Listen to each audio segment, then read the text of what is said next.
All right, we are live. Welcome back, everybody, to today's Weather Tonight. I'm Cloud Hudson. Here, as always, your comedian slash meteorologist, your co-meteorologist. Here to bring you today's news. Just a quick little recap. What's the Rearcast, not the forecast? What's the Rearcast? What actually happened today?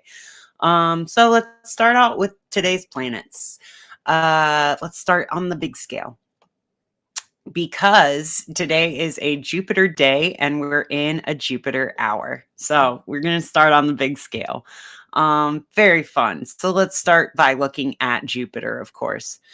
Jupiter currently opposed by the transiting moon.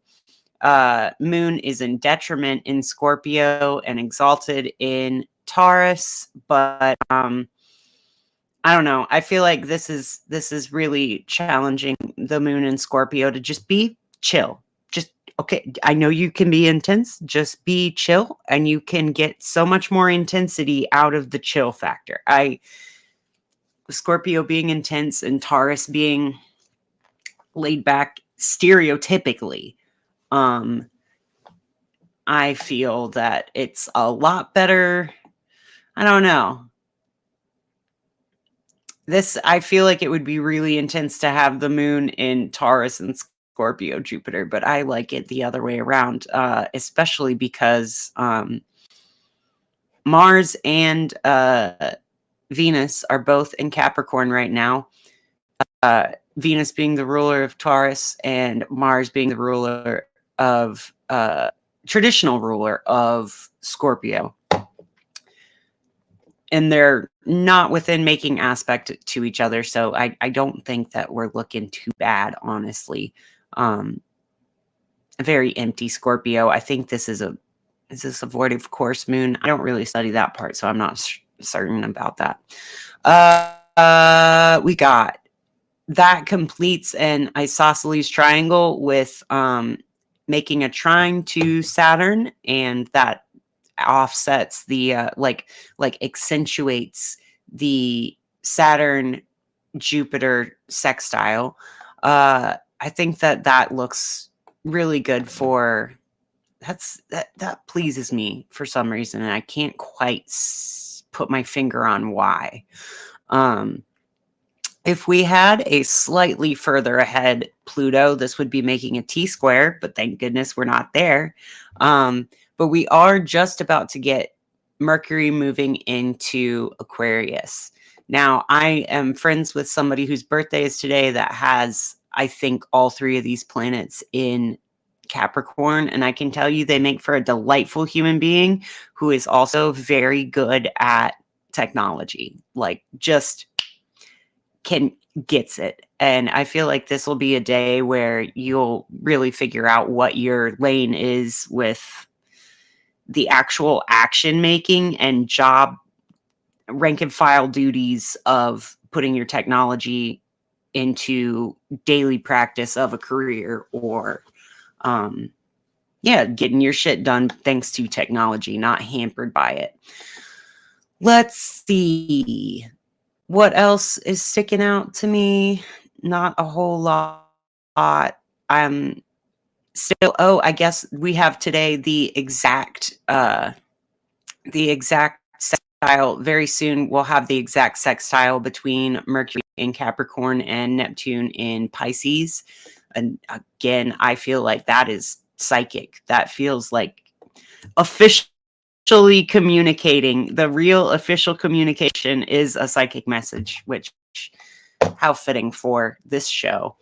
I just kind of channel.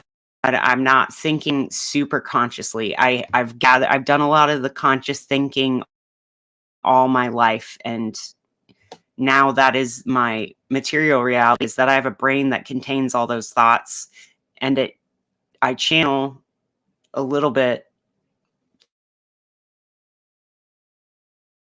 through the scientific thoughts all the time.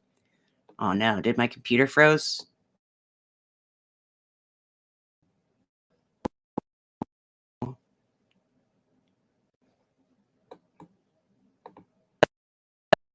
Oh, Maybe let me stop sharing my screen for a second and see what's up.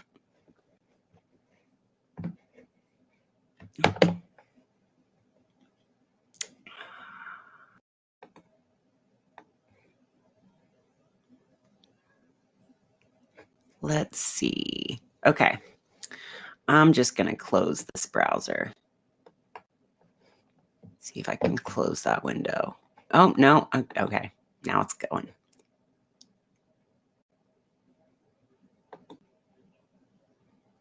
Okay. So, page unresponsive. Interesting. Maybe Neptune and Mercury are trying to say something else to me. Like, hey, we're not that good at stuff. Let's do a new window and go to our solar weather. Let's just pull them up one at a time. Sometimes that has to happen. I am working on getting OBS on my other computer that I have, but currently working off of a Chromebook. So that's why it's a little laggy, doesn't quite have the processing power I need to be streaming this way, but I'm just gonna go with it for now. Take a look at our coronal mass ejections today. Woo, buddy. That's a lot. Okay, so we even had we had several after I went to sleep last night. So we went up to 43. So since I last broadcast, we've had 16 coronal mass ejections. So let's take a look at some video of these. What was the one today at 8 UTC? Ooh, did you see that? Look how big that one is too. Oh, please work. Please work. Now, it could be that my computer's just... This is the still image. Here we got the scatter plot. So really large angles and looking kind of like the rear side view. Beautiful, beautiful. See it again.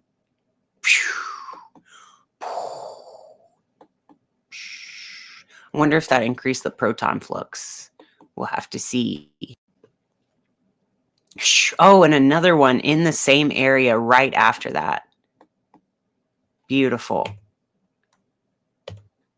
Okay, yeah, that's really gorgeous. I love seeing the heart-shaped pattern there. I love to see the lobes interact. And that looks like a flower to me, a flower in bloom. That's really more like a jet. Like, do you see the heart hands shape that comes out of this on the side? It's like a...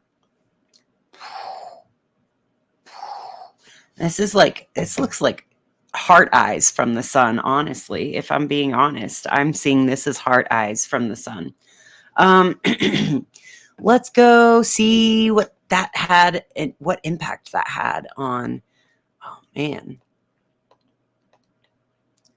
That's incredible. And we're getting some really high velocity ones too. Wow.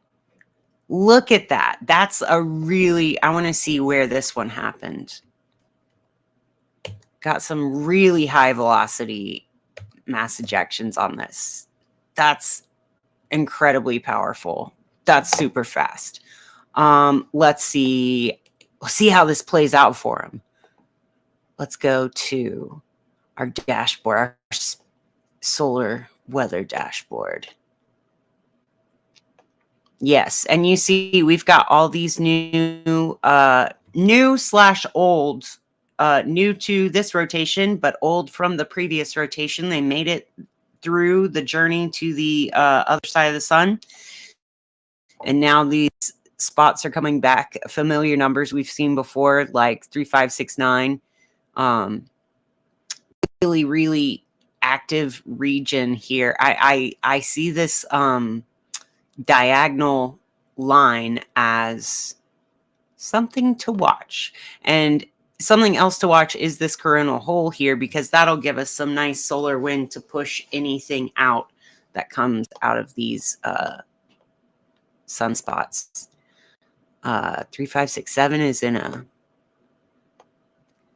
beta. All right. Let's see. Yeah, we still got a slightly elevated solar proton flux after, you know how there were, when we had that class 4, like that big coronal mass ejection 2 days ago, 3 days ago, the 29th, 2 or 3 days ago, depending on when you're watching this, that had a large solar proton component with it, and so the flux went up, and we haven't really gone back down to a nominal low hum. We haven't gone back to our normal background, so I'm not surprised to see that we are still seeing a little teensy bit elevated to all the way here, but nothing that's going to cause a like, we're nowhere near S1 storm levels anymore. Let's take a look at our solar activity. Okay, so this is what that is really interesting. I was kind of expecting us to get at least an M-class flare. I'm surprised we've been hovering, like our base is down in the B range now. We are really, this is for at least 3 days. We've been hovering way down here, and it is not shocking to me at all that we just now got a major M-class flare. That tracks for me. That makes a lot of sense. Just vibrationally, it just feels like, I don't know how else to say it, but vibe wise, that makes sense. I want to turn on. I haven't been having GOES 18 on, but we've been missing some data points from GOES 16. Like there's a few little peaks. A few little peaks out of the B range into the C range where GOES 16 isn't picking it up.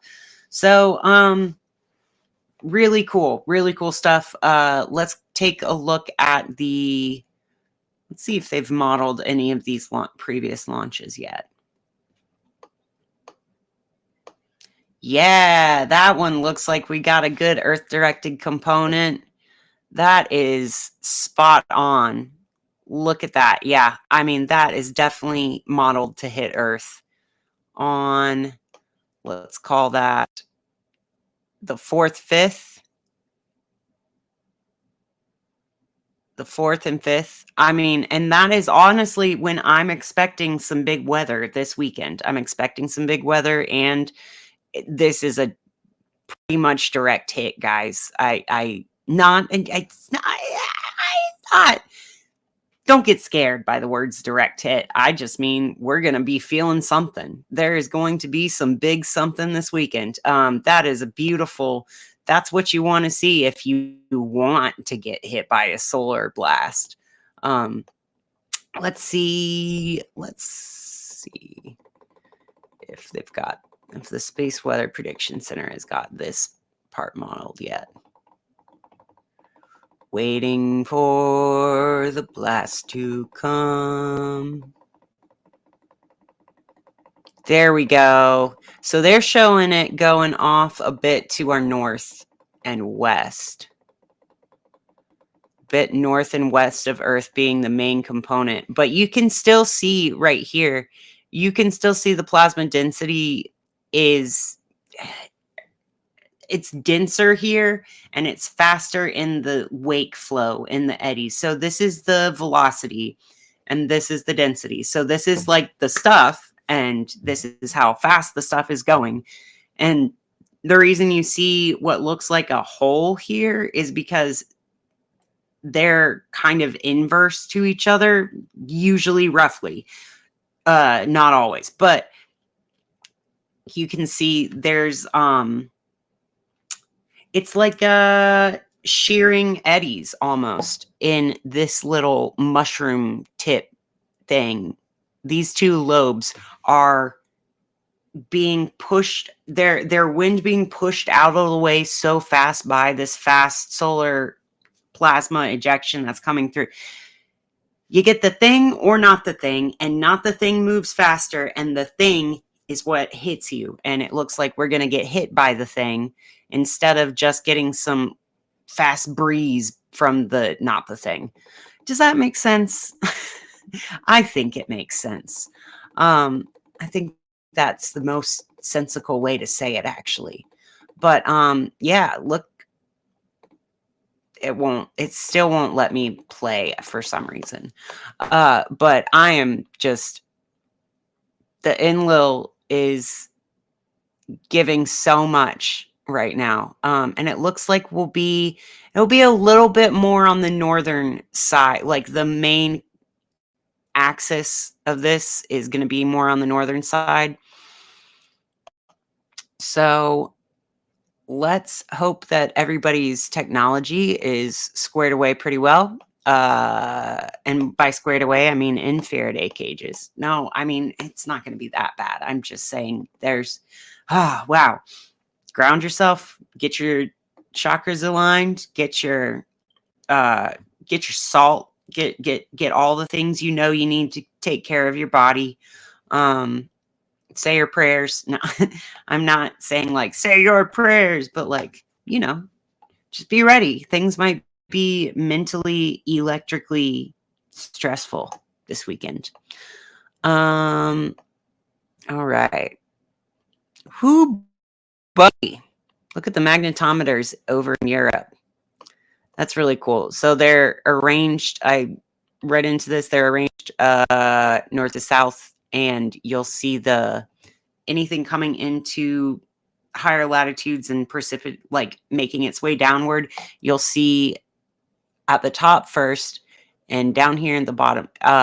This is like these are upper latitudes. These are more middling latitudes. And so when you see activity come all the way down here, it's pretty likely that we're going to see a good aurora at those lower latitudes, or mid latitudes, I should say. And we've got a really strong southward BZ component. Remember, that's the vertical orientation of the magnetic field. That's the interplanetary magnetic field. You want it, if you want to see aurora, you want to see it in the south direction, so that the north and south, like if my thumb is one direction, you want to see that in order for the magnet. If my thumb is the North Pole and my pinky is the South Pole, and the interplanetary magnetic field is represented by this other hand, this is Earth, you want it not to be North Pole, South Pole, North Pole, South Pole. You want it to be flipped. You want it to be South Pole, North Pole of the incoming magnetic radiation, in order for them to lock in the juices, lock in the atmospheric auroral juices. You need those to be reversed.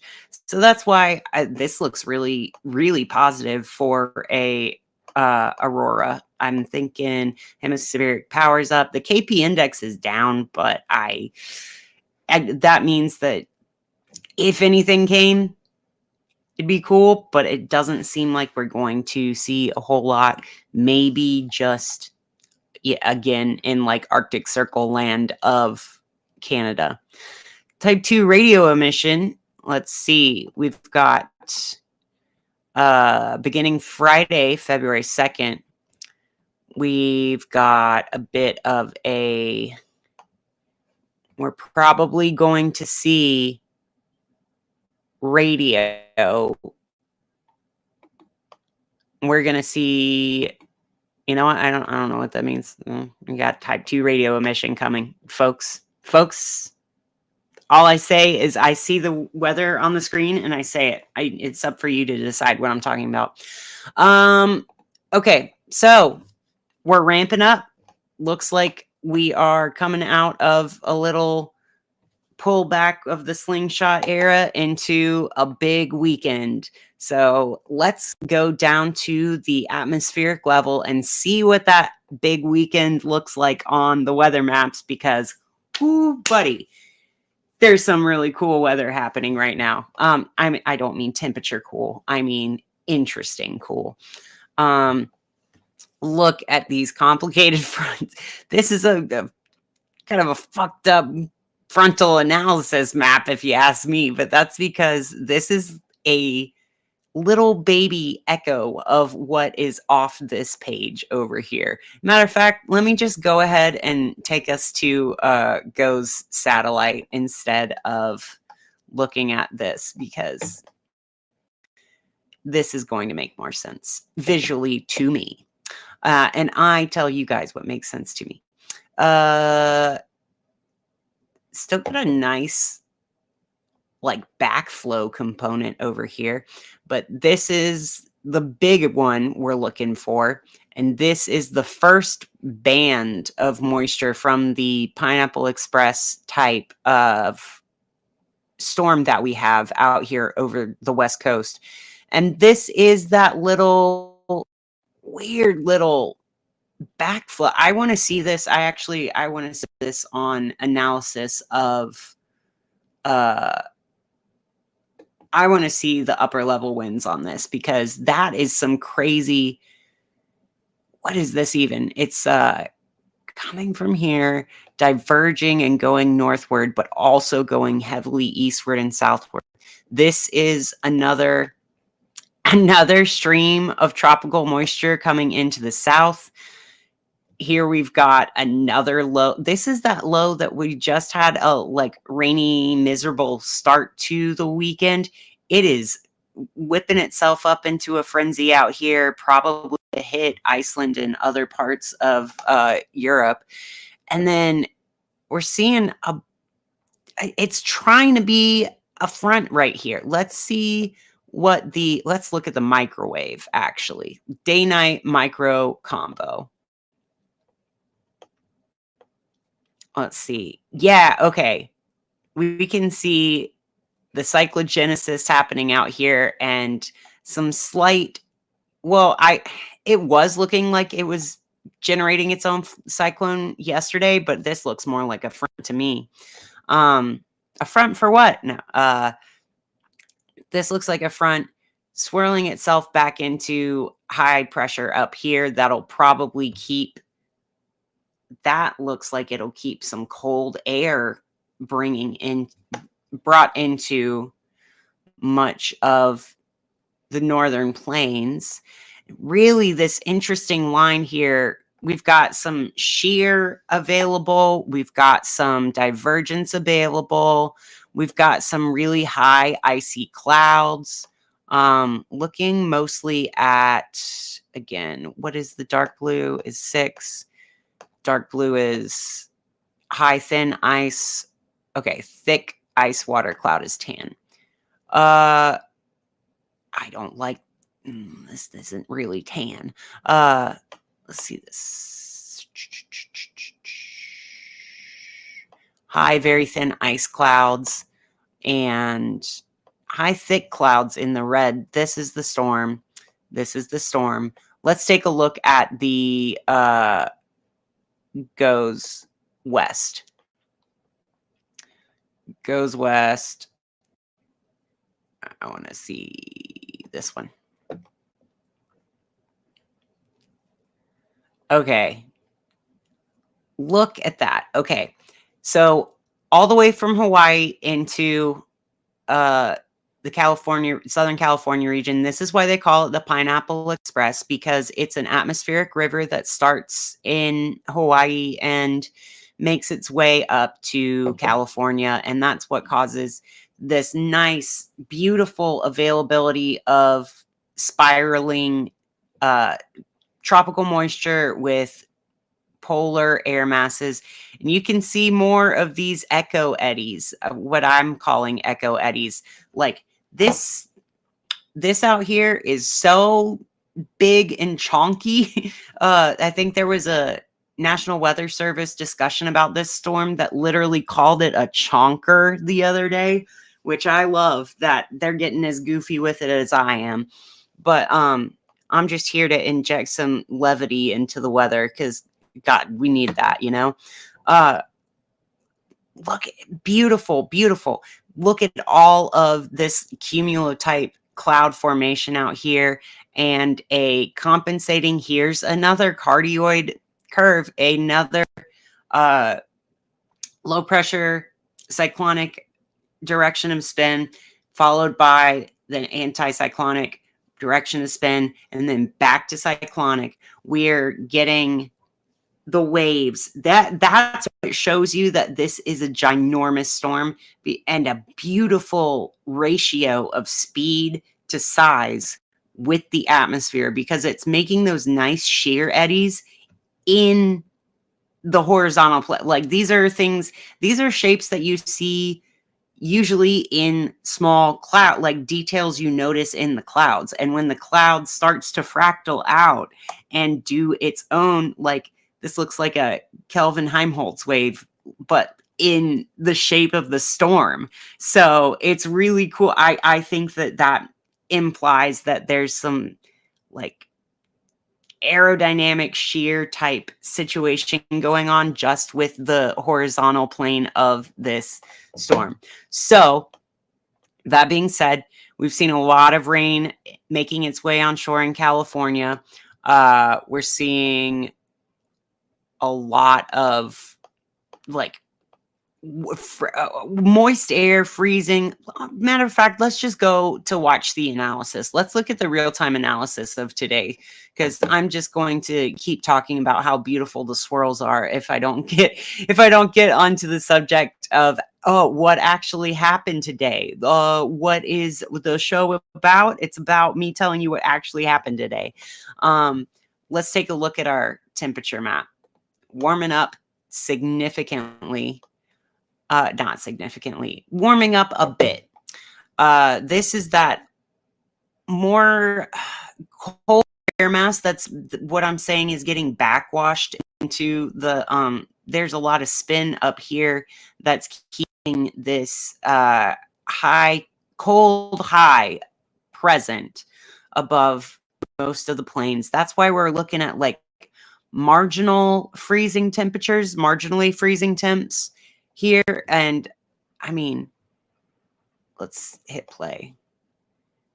Yeah, you saw it try to work its way into the plane. You saw the heat try to work its way into the plane, and that's where we're getting that, like, it's like a warm front. I'm saying this is going to be more like, most of it's an occluded front. And here we've got all that. Let's take a look at the our precipitation observations today, because boy howdy, California got a lot of rain today already, and it's just going to be more and more and more. And so somehow we're the upper elevations got off easy. They've been pummeled by precipitation recently. Oh yeah, sorry, I have my notifications on. I'm not trying to. I should get those to be blocked. But look at that. Look at that beautiful, beautiful precipitation. Heavy precipitation there. 72-hour analysis. I mean, and the coastal areas of Washington and Oregon not getting left out either. Even down to in LA, they saw a little rain. Whoa, big for them. But San Diego didn't see more of it because they do not need more rain. And I'm glad that I would say I'm glad that the desert regions are letting off a little bit, but I feel like this storm is going to keep bringing some moisture into it. Not looking as the center of circulation is still staying like in the little curve of the Vancouver and Alaska here, hanging out. The center of circulation is still hanging out here very far north. So this is kind of just like throwing that. It's less of a hurricane situation where the center of the low is going to make landfall, and more of a day after day after day, there's a hurricane just hanging out off the coast, bringing band after band of rain in. So really exciting to see that. Also exciting to see moisture continuing to make its way into the south, because now that the Appalachians have cooled off, we could be looking at, I was hoping for snow this weekend. The forecast doesn't look as good as it did a week ago for snow in the south, but with the weird solar weather and the weird planetary weather, I'm not giving up hope for a little snow in Southtown situation. So with that as covered as I'm going to get it today, well, no, let's go ahead and see if I can load Zoom Earth today. Let's see.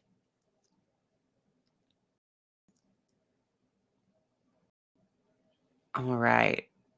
Zoom Earth and Null Earth are my favorite viewers, because I love to look in the, well, Zoom Earth doesn't have the orthographic projection, which I love that Null Earth has, but Zoom Earth has at least live radar and satellite on it, and they also have heat sources. Slow internet connection, I know, what the heck? I don't know why it's slow today. Possibly. Yeah, look at this angry little storm out here. That looks nasty for wherever it's headed towards. Man, still seeing a lot of snow up in Maine, and kind of lake effect snow in upstate New York. Not really lake effect. It's slightly, because there is that horizontal component across the lakes. This is that frontal area that I would be looking out for. I mean, it's got moisture from the Gulf. We've got the upper air jet, but I just don't see it. I don't see a whole lot. I don't know. It's got a negative tilt, but anyway, this is the rain band that passed through first. Here we're getting that backflow. So these are the new baby clouds that will be rolling in on the backside of it. And then those are the two echo eddies that I've seen out here. 3 actually. That'll probably sweep in here in a minute if this like anticyclonic rotation doesn't get too bad. I mean, honestly, that might be what's stirring these up. This is an echo of this, and these are an echo of this. Now, let's also not neglect the rest of the world, like is such an American thing of me to do. We've still got more beautiful circulation on the back end of that. Thankfully, Hawaii's got some nice weather right now, because they are looking at potential Kilauea eruption any day now. Been really active lately. And we have not 1, but 2 tropical disturbances. This is still Kirili from out in Australia, just a category 1 tropical cyclone at the moment. Tropical disturbance here. There is an active wildfire here in the Sandown River fire here in Australia. And let's look at, we've got another little depression out here in the Indian Ocean. A few wildfires in and around the, what country is that? This is Uganda. Who's to the north of Uganda? I forgot. I'm sorry. Quite a few fires. And we got a little bit of, is this snow? Yeah, this is snow sweeping through China.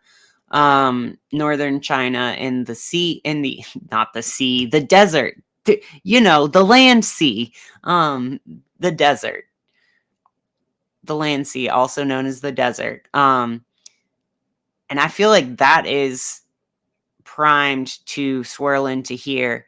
Let's take a look at over in Europe. They've got some snow in the Nordic countries, snow in Germany, and snow in most of Iceland still. They are still seeing a lot of snow, which isn't going to help their meter reading situation. Matter of fact, let's just go ahead and look at what's going on in Iceland. Let's get a little Iceland update, because they're expecting that within the next 2 weeks or the next 2 days, any time in there could be another eruption in the Reykjanes Peninsula, or in Iceland as a whole. Everything seems to be waking up.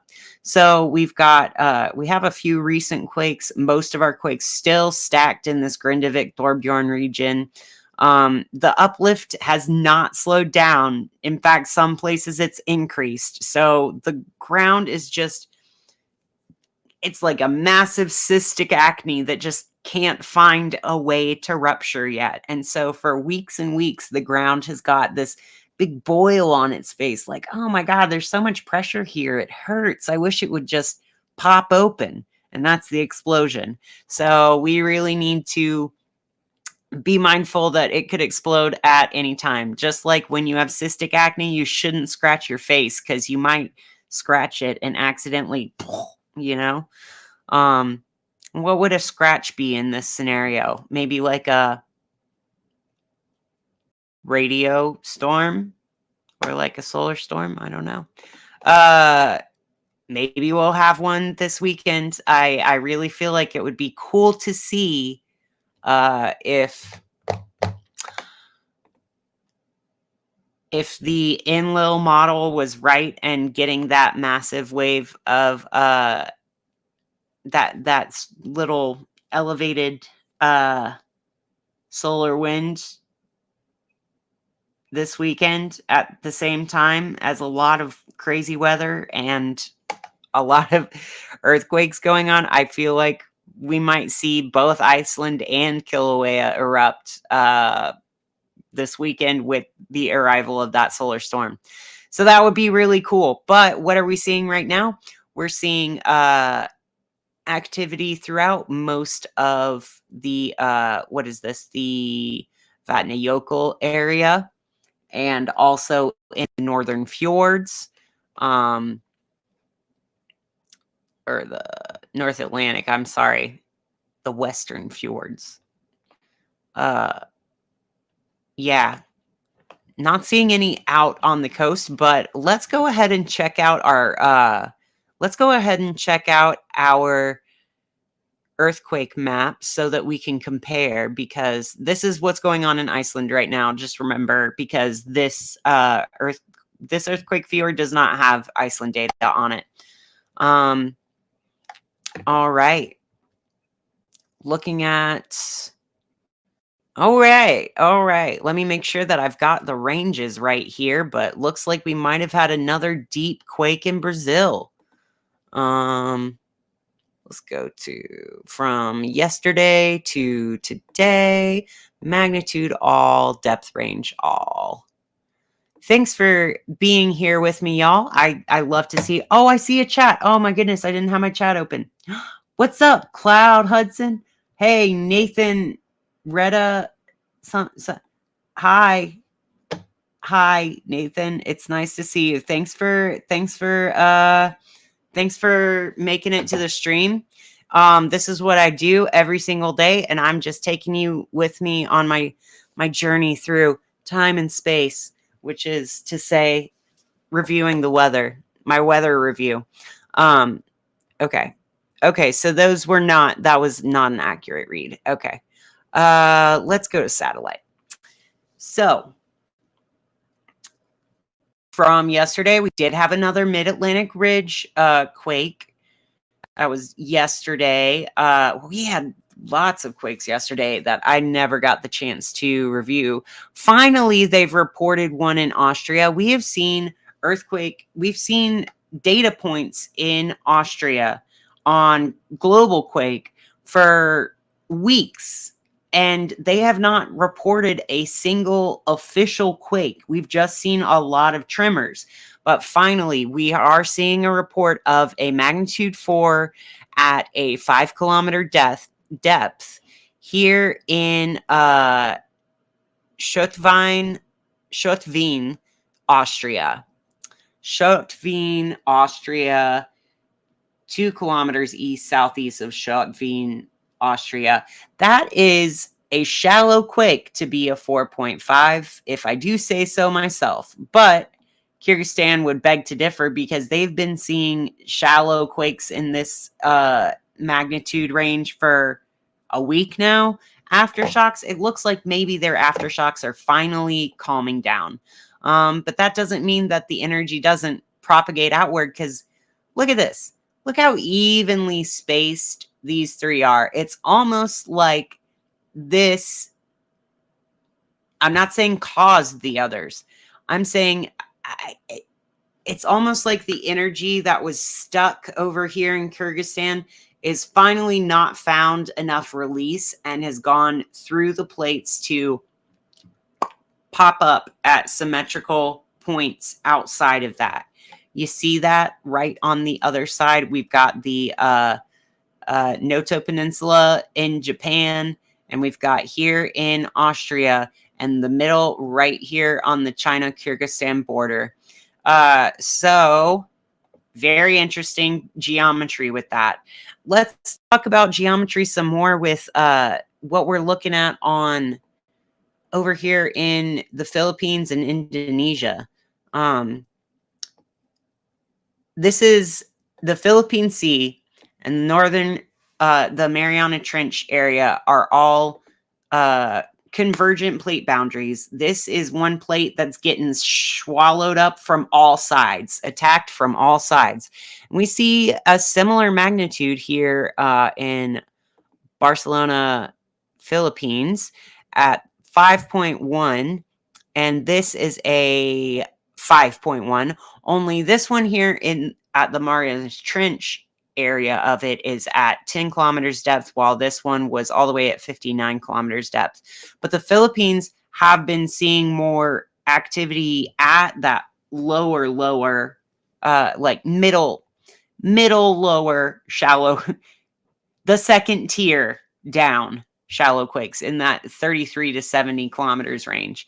But we have seen all these shallower quakes here in Papua New Guinea, Indonesia, and here more quakes here just at the peak of this border. The only real borders are the tectonic plates edges, am I right? 5.1 and a 5 right here in Samoa. That is after we've got a 5.8 at a much lower, like mid depth of 185 kilometers deep. And then the big boy, the 4.5 at 544 kilometers depth. That's where it's really coming out of the plate. And remember, this is, sorry, I got to do it with the other hand. This is curling in the direction, get it out of the plate. No, because it's in the southern hemisphere. You know what? New Caledonia quake at magnitude 4.7, depth of 26 kilometers. Very interesting to see, like this plate is shaped like a crashing wave, and I love to see the beautiful geometry of how it triangulates itself, all the momentum there. That one was from yesterday. These two are from yesterday. So not too many new ones from today. But would you look at this? Let's go. Give me the one that shows the real US. The US isn't real. Oh, it's not going to let me. Okay, I'm going to a different. I'm going to go to volcanic activity now because I think this is going to crash my browser. So, like I mentioned, Kilauea is looking like it wants to erupt any minute now. Any minute now for the past 2 days. She's been trying to erupt. Let's take a look at what our reports were today. I want to see let's see, the February 1st report. Okay, so I got a cool book the other day. It's called Agents of Chaos, and it's about earthquakes and volcanoes. And it has a beautiful diagram in here. I want to show you. I don't want this to be on. Let's put it on that. I want to show you this beautiful diagram. This is an illustration of the hotspots, the hotspot that created the Hawaiian island chain. As you see here, the old island is going to be represented in the cooler black lava color of black. The plate moves over the hot spot, and as that happens, volcanic mountains are formed from being over the hot spot. But as the plate moves, the mountain moves with the plate and becomes an old mountain. So the new big island that will be forming is yet to emerge from the sea, but is being created on the front side of the big island. This is the currently active volcanic island. This still, I mean, theoretically, these could become active, but they are old and no longer over the hot spot. So it would take a significant amount of power to get those reactivated. But that's basically what happens with a hotspot, permanent hotspot type of mountain formation event like formed Hawaii. So that's why we're seeing that's why Kilauea and Mauna Loa are the two big active ones right now. Currently, I believe it's on like the southern flank of Kilauea that we're looking and seeing all these yes, the Southwest Rift Zone. The summit area is currently being pressurized. So here's a map of the recent earthquakes in Kilauea. This is the official mount top. And they've seen constant, almost constant, not almost constant, very frequent and increasingly frequent, very shallow earthquakes, which indicates that it's gonna blow soon. Oh, so exciting to see a mountain being born. We've still, speaking of mountains being born, Fuego, all the usual suspects are still currently erupting. Reventador, Fuego, Popo, Semeru, Lewotolo. This is a beautiful, beautiful shot of Mount Ibu in Indonesia.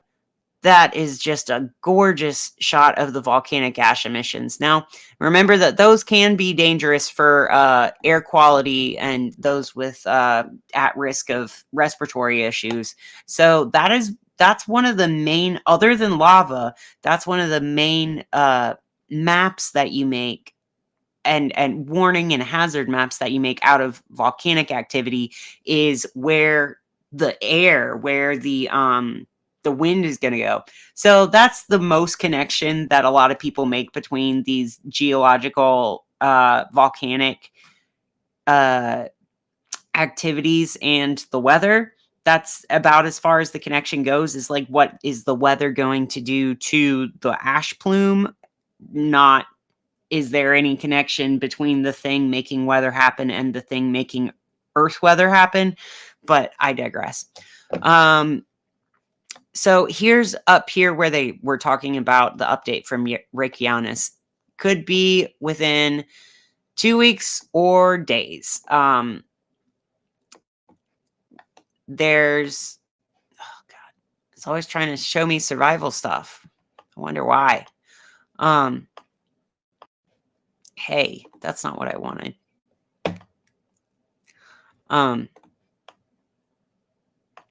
Yeah, I think that we are getting upon the time interval that the last eruption happened on, within 2 weeks, around Valentine's Day or this weekend.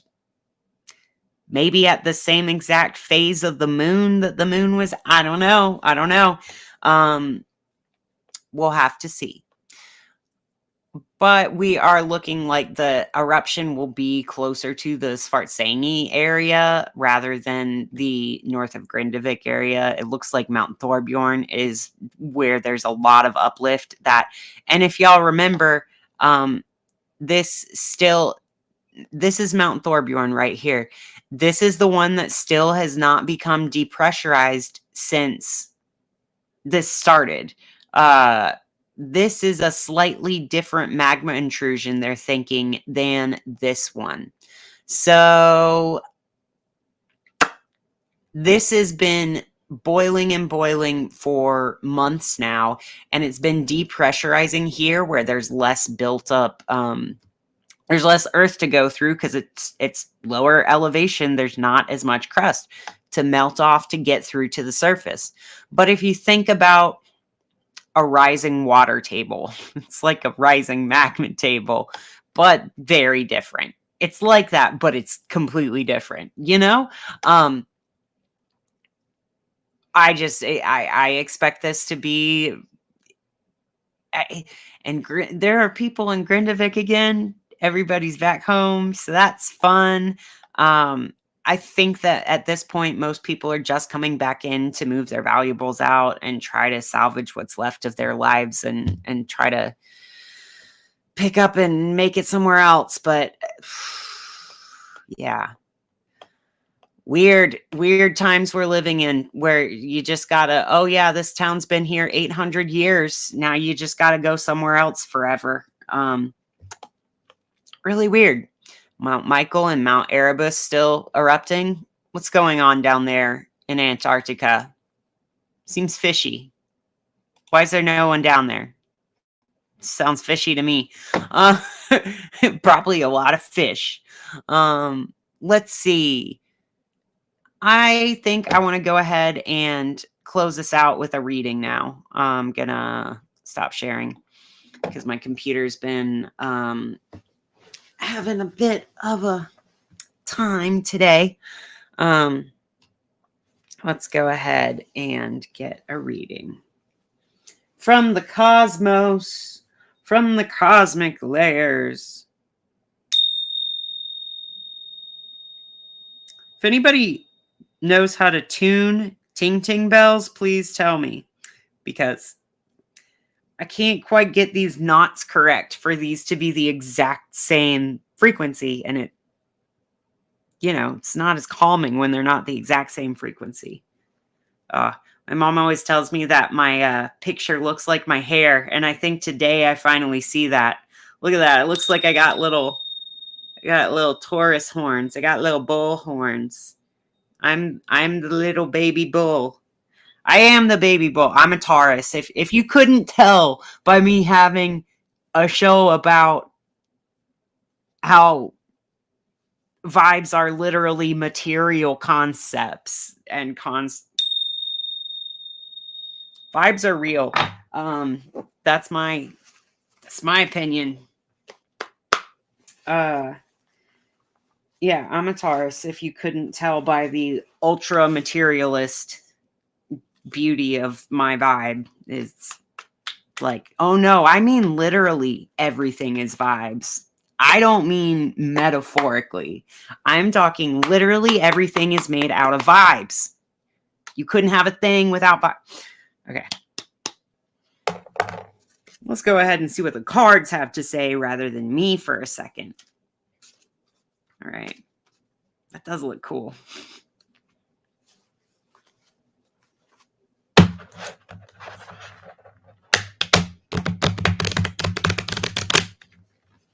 These are nice cards I got from a nice person.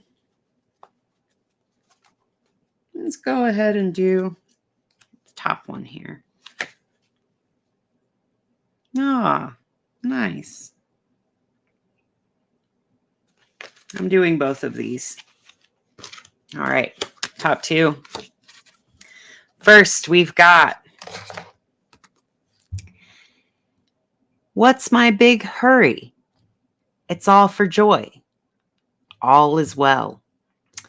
What's the big hurry?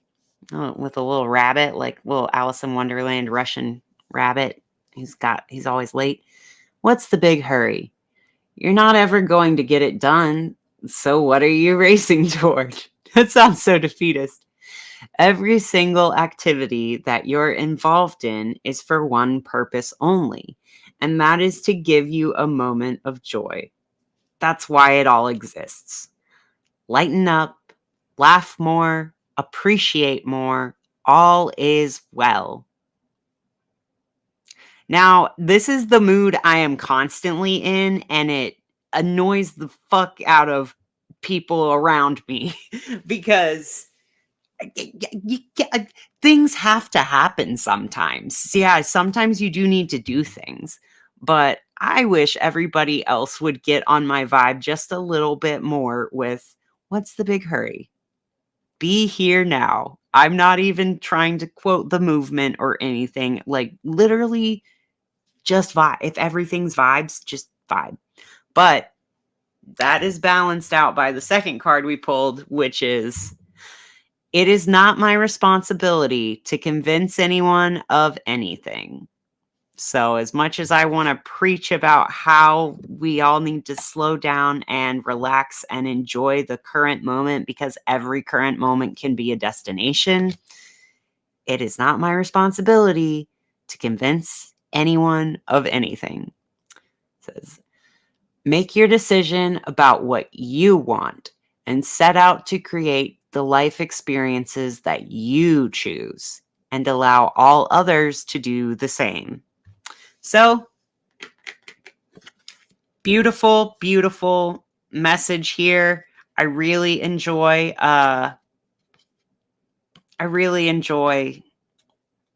this kind of duality in the cards of giving me the message that I'm always trying to convince people, and also the reminder, you don't need to worry about the convincing. Just do it and just be, and that will be convincing. Okay. Let's do a summary for the tarot.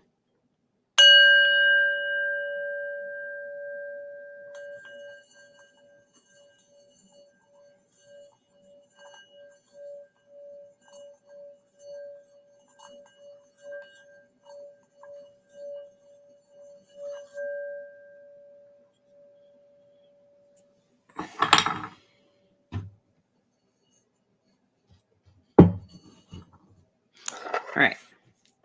Wake up, sleepyhead. Do y'all like the sound of the labradorite, the raw labradorite? I do.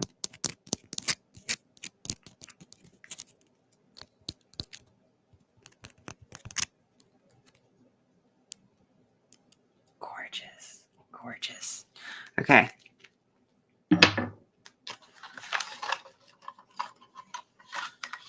Let's see who we got today.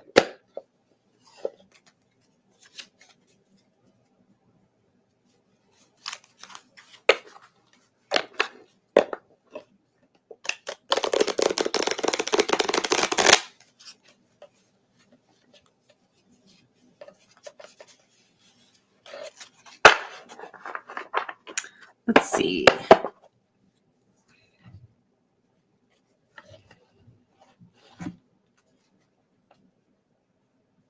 I'm not going to do one for each. I think I'm going to do a summary. Uniting card. A three spread.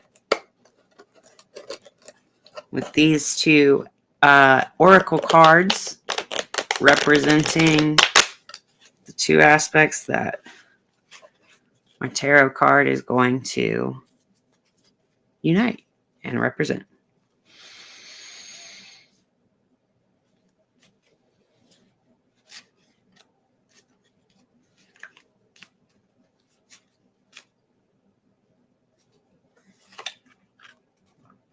All right. So we have the Hierophant upright. And I was just talking about being a Taurus. This is the Major Arcana card associated with Taurus. This is not the Emperor, but like the wise guy. He's the wise guy. Not the magician. Not like magical and spiritual, but not the magician. This is the guy who is known for knowing the stuff. I mean, he does know the stuff. But he's not the high priestess. He's not like the keeper of the knowledge. He's the keeper of the routine, the material, the way that we actually do things, the way that spirit manifests on earth, like the little nitty gritty of it, the sacred art of knowing the way that the sacred art of incarnation. We lock away a lot of knowledge about the material form in this card and in this energy, and we don't always have to know it consciously for it to be known, but someone's got to know it consciously for it to be known. I also like to note that we've got the 2 keys crossed at the feet, and also let's look really hard at the crosses on the robe that go from being slightly down of center to perfectly centered to slightly up of center. I believe representing some aspect of sinking into materiality and being here in the physical earth. There's a reason that earth is represented by the T, the cross, instead of like, that's just what its alchemical planetary symbol is. There's so many cross representations in this card, and it's stable. There's nothing wrong with that 4-ness, but this is a 5 card for a reason, because there is something dynamic and moving and changing about using this 4. It's not just the knowledge of reality in that, like, a table is a table. It's the top of the table as well. You don't just put 4 legs on a table for no reason. You need something to do on the table. The Hierophant knows what you're doing with it. The Hierophant knows what we're here for. But he doesn't have to preach. He's not constantly shoving it down your throat. The Hierophant is different from a street preacher in that the Hierophant knows when to shut up and knows that there's no big hurry to get everybody on board, because not everybody's going to get on board. Don't focus on getting everyone on board. Just focus on knowing what you know and doing what you do, and people will come to you and ask when they need to know. Very interesting. It's not my job to convince people. It's my job to be here and know that. So yeah, very self-reflective cards tonight. I'm feeling that. Also a lot of red energy. I also want to mention that's a very like base root chakra, incarnate flesh, where we're coming from, sound, long wavelength kind of vibe. Set off and opposite to the high priestess, honestly. Yeah. There's also so much about this card I could talk about, but I'm not going to, because it's not my job to preach. But yeah, there's a lot here. Y'all just sit and meditate on the rabbit and the swan and the Hierophant for a while, and so much will reveal itself to you, but I don't have to convince you of that. I'm just here to tell you what the cards were today. That was the vibes today. Honestly, makes me feel full circle back to that Mercury in Capricorn and Neptune in Pisces doing their things out there. So yeah, that's the episode for today for today's Weather Tonight. Thank you all so much for being here.